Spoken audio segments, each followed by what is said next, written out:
this series, the Ancestral Voices, is so important because that's exactly what it is. It is our ancestors talking to us, reminding us of where we not only have come from, not only where we are, but where it is we must go.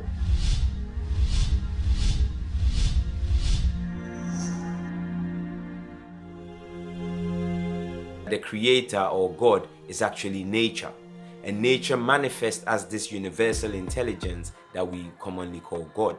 The other is that the creator is a feminine principle or a female. So this notion of God within the traditions is not, God is not an entity or a being sat in a lovely place we can call heaven and all the rest of it. But what we actually call God is life in process. It's actually about the creation process.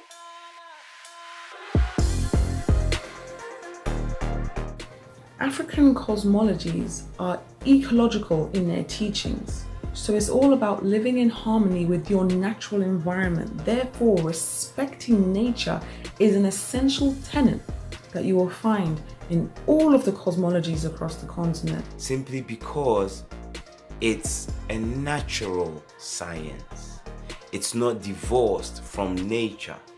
Without nature, there is no life.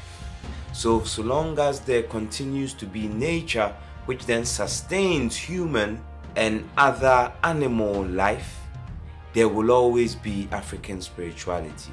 It's the bedrock, it's the very foundation of existence. And Ancestral Voices does a phenomenal job in doing that. And I encourage people to understand that these are the steps that we have to take to research and to rescue and to restore our great legacy.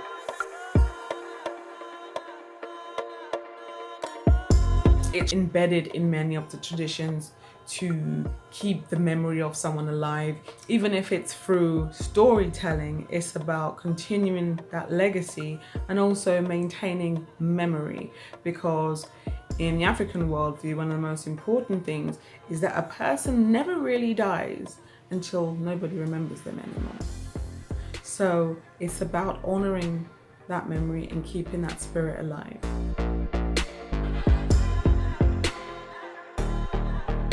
The association with negativity is so prevalent that most people, without having any knowledge on the subject at all, will still come up with something such as, oh, those traditions are evil, those traditions are negative, they're actually witchcraft against God, something that we shouldn't be involved in.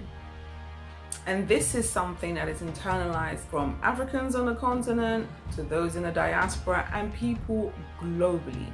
And all of this has been reinforced by the media, educational institutions, and other religious organizations. So the second assumption that's made about African spirituality in a very negative light is the fact that it's meant to be this backward practice, one that is not founded on any philosophical, or if you want to call it scientific, underpinnings. And the interesting thing is nothing could be further from the truth, because what we're increasingly seeing in the field of Western science now, especially what we now call quantum science, in the area particularly of quantum physics, is that most of the indigenous wisdom and knowledge is now being proven as fact.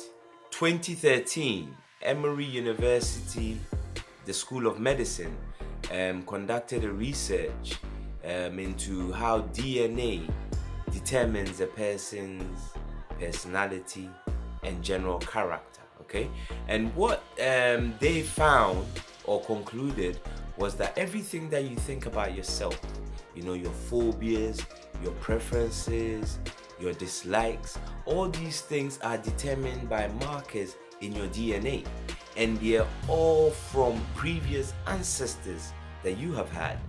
Okay, now this is very interesting because for however long that Africans have been mentioning that it's possible to continue a relationship with your ancestors even as they've departed in the flesh.